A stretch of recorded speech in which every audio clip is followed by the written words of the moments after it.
Hello everyone, hope all of you must be healthy and safe.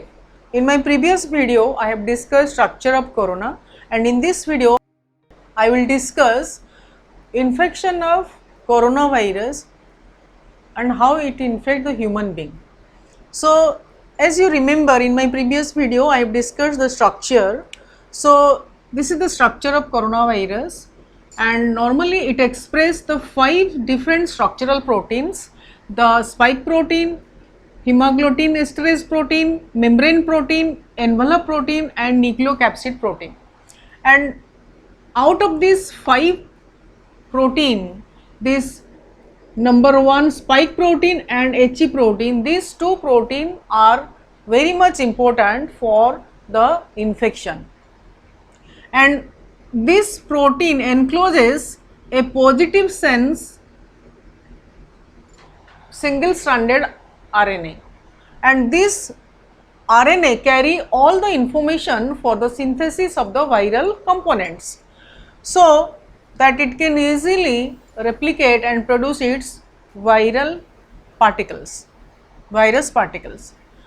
So where does this virus came from? There is a big question. It was found that the SARS-CoV-2 is having 80% genetic similarity with the coronavirus of the 2002 and 2003 and the MERS of the 2012. So this actually the 2019 SARS-CoV-2, which was found in the China Wuhan city, it was, the journal says that it was originated from the bat, because why? The bat infected by coronavirus, which is the RATG13. So the bat coronavirus, which is RATG13, this is having 96.2% similarity with the human coronavirus SARS-CoV-2. So it shows that this virus is also having high potentiality to transmit to the human. But another group of scientists, they thought that no, there must be some intermediate host in between the bat and the human. There must be some intermediate host through which this virus transmitted, and till now it is not clear who is the intermediate host. It may be a civet, it may be a pangolin, it may be a camel. So it is, till now it is not clear. So there must be some genetic swapping, genetic material swapping, so that the mutations occur, because for host jumping some mutations needed, because the viruses are host specific and they bind to the specific receptor. This is the bat coronavirus genome, or the genetic material of the bat coronavirus. This is the genetic material of the intermediate host. So if there will be a swapping of genetic material between the bat coronavirus and the genetic material of the intermediate host, then there may be some change or formation of new type of virus. Suppose here this is the X, the genetic material of the bat coronavirus is the X, and the genetic material of the intermediate host is Y, and suppose this is 1, 2, 3, 4, 5, 1, 2, 3, 4 and 5. Suppose there is an exchange of or swapping of genetic material between this 3 and the 3 position, then the resultant which will be form the SARS-CoV-2, which contain the third portion is part of X and part of Y. So the SARS-CoV-2, which is the resultant of the bad genetic material of the bad coronavirus and the genetic material of the intermediate host, due to it may be homologous recombination or due to the genetic swapping or exchange of material. So the resultant is a mixture of the genetic material of bad coronavirus and some intermediate host. So now this SARS-CoV-2 is able to infect the human being who, the bad coronavirus was not able to infect the human being because the viruses are host specific. This coronavirus can infect only the bat because the receptor for this virus is present in the bat. But after the modification or the mutations, this SARS-CoV-2 able to or capable of infecting the human because the receptor for this virus is present in this host, and then human to human transmission occur. The primary source of infection of this COVID is the respiratory droplets, which originated from the sneezing and the coughing of the COVID infected patients. And this also, the COVID also transmit from one person to other by fecal shedding, because this SARS-CoV-2 is having genetic similarity with the coronavirus of 2002 and 2003. So the patient also, the virus also come out in the fecal shedding. These respiratory droplets aerosolizes for 3 hours, and when this will be inhaled by some normal healthy person, then this will enter into the body of the human through the nose. Then it first infect the respiratory mucosa, due to which the sore throat occur, and then gain entry into the lungs. Besides these lungs, the ACE2 receptor is also present in some multiple organ like the heart, GI tract, kidney, liver, blood vessels. So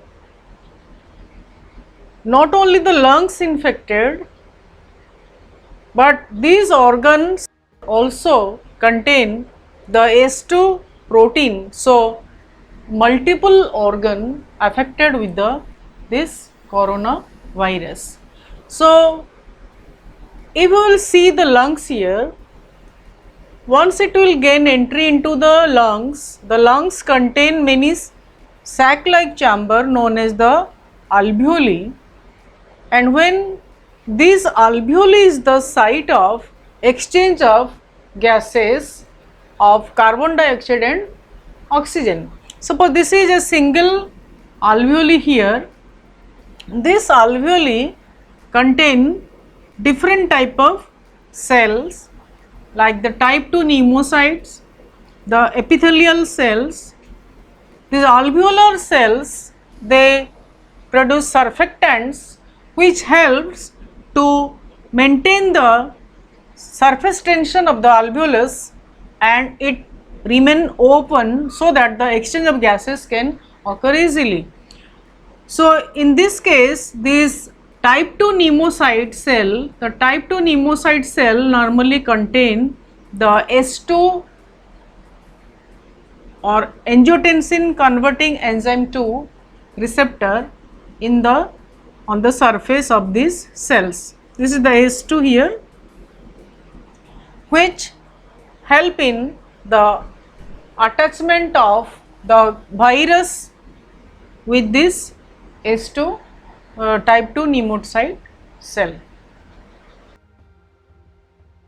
SARS-CoV spike protein has 10 times more affinity to bind with the S2 than the SARS-CoV.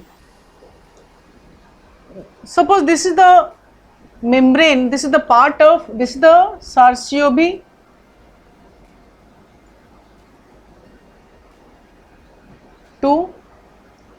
this membrane, this is the part of membrane. When we will see it in a enlarged view, then we can find the spike protein which are present on the surface of the membrane. So this is the membrane, viral membrane, in which the spikes are present. The spike protein is again two different domain, endodomain and ectodomain. The ectodomain is again divided into two subunits, S1 and S2. The type 2 pneumocyte cell present in the lungs contain the S2 receptor. So this is the suppose part of membrane of the type 2 pneumocyte cell which contain the ACE2 and some other proteins like the transmembrane protease serine 2 TMPRSS2. So this spike protein, this virus when come in contact with the host cell, then this part, the S1 part bind with this ACE2 enzyme, angiotensin converting enzyme 2.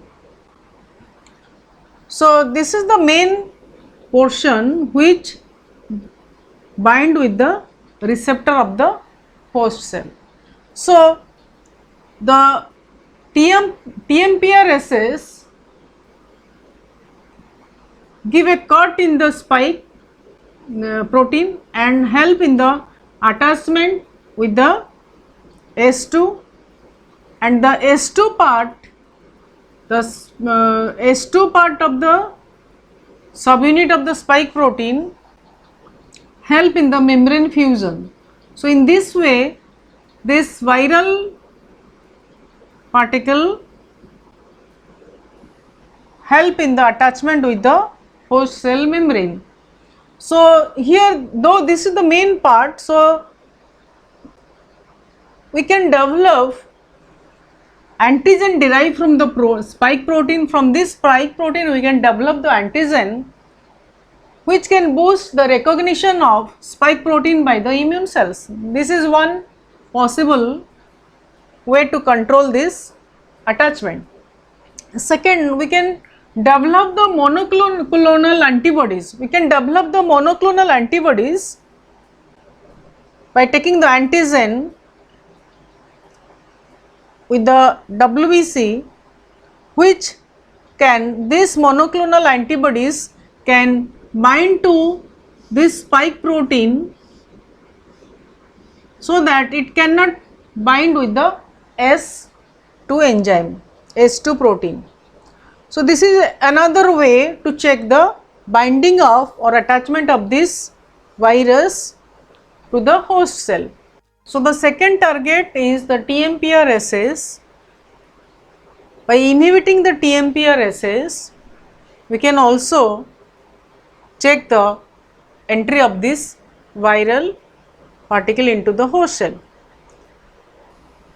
So another point, the interface between the binding of the spike and the ACE2 receptor, a natural flavonoid hesperidin is found to be helpful to interact with this so that it can avoid the interaction of this spike protein. Normally when the spike of this SARS-CoV-2 bind with this S2, then it down regulates the S2 enzyme, S2 protein, and thus it causes serious damage to the lungs. So, by delivering soluble H2, we can neutralize the spike of this virus, and then we can also save the host cell S, which normally regulate the renin-angiotensin system, so that lungs can be saved from the injury or lungs can be protected.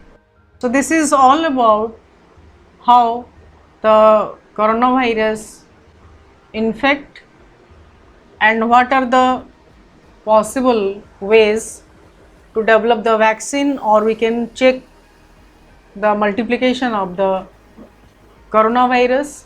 In my next video, I will discuss the multiplication or the replication cycle of the coronavirus and the phytopathology.